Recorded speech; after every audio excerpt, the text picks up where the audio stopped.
Hello, അപ്പോൾ ഇന്ന് ഞാനൊരു കപ്പ ബിരിയാണിയുടെ വീഡിയോ ആയിട്ടാണ് വന്നിരിക്കുന്നത്. Recipe video. ഈ ബിരിയാണിയുടെ വീഡിയോ ഞാനൊരു ഷോർട്ട് വീഡിയോ ആയിട്ട് ഇട്ടിരുന്നു ഓൾറെഡി. അപ്പോൾ അതിൻ്റെ ഒരു റെസിപ്പി വീഡിയോ ഇടാമെന്ന് വിചാരിച്ചു. അപ്പോൾ അതിനായിട്ട് നമുക്ക് കുറച്ച് കൂടുതൽ ചെറിയ ഉള്ളി വേണേ, പിന്നെ വെളുത്തുള്ളി, ഇഞ്ചി, പച്ചമുളക് എല്ലാം കൂടെ പേസ്റ്റ് ആക്കാനുള്ളത്, പിന്നെ 2 തക്കാളി, 3 വലിയ സവാള. വലിയതോ ചെറുതോ ആയാലും കുഴപ്പമില്ല.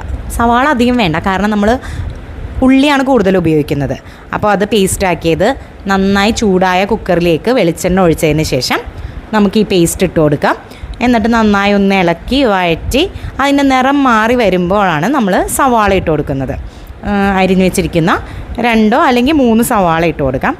സവാള ഇട്ട് കൊടുത്ത് അതും ഒന്ന് ഇളക്കിയതിന് ശേഷം നമുക്ക് ആവശ്യമുള്ള ഉപ്പ് ഇട്ട് കൊടുത്ത് അതും നിറം മാറുന്നത് വരെ ഉപ്പിട്ട് കൊടുത്തതിന് ശേഷം നിറം മാറുന്നത് വരെയും സവാള നന്നായിട്ട് ഇളക്കി കൊടുക്കുക. നന്നായി തളർന്ന് വാടി വരണം, അപ്പോഴാണ് ടേസ്റ്റ് ഉണ്ടാവുക. ഗ്രേവി ഒക്കെ കിട്ടുന്നത് അപ്പോഴാണ് നല്ല തളർന്ന് വരണം.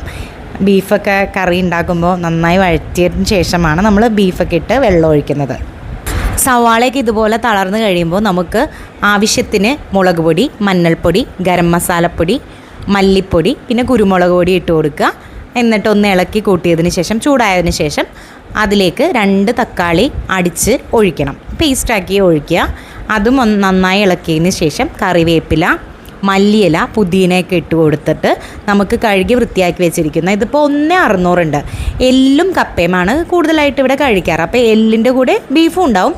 അപ്പോൾ എല്ലും ബീഫും കൂടെ ഉള്ള മിക്സാണ് നമ്മൾ മേടിച്ചിട്ട് വെക്കുന്നത്. ഒരു പ്രത്യേകതരം എല്ല് പറഞ്ഞ പേര് ഞാനത് മറന്നുപോയി, എന്തോ ഒരു എല്ലിൻ്റെ പേര് പറഞ്ഞു. അപ്പോൾ വെള്ളം ഒഴിക്കുക, വെള്ളം ഒഴിച്ച് അടിച്ച് വെച്ച് വേവിച്ചതിന് ശേഷം ഇത് ഇങ്ങനെ ഗ്രേവി രൂപത്തിൽ കിട്ടണം.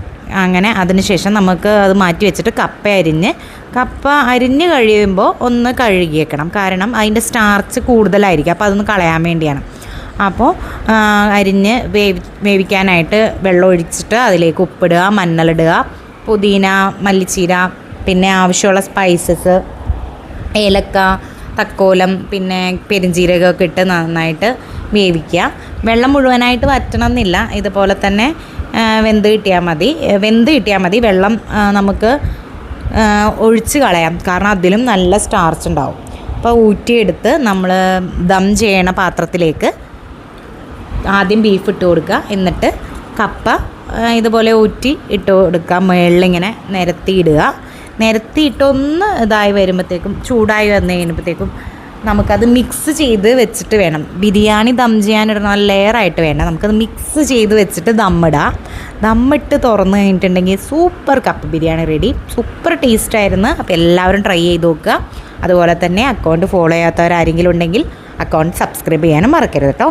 Okay, by.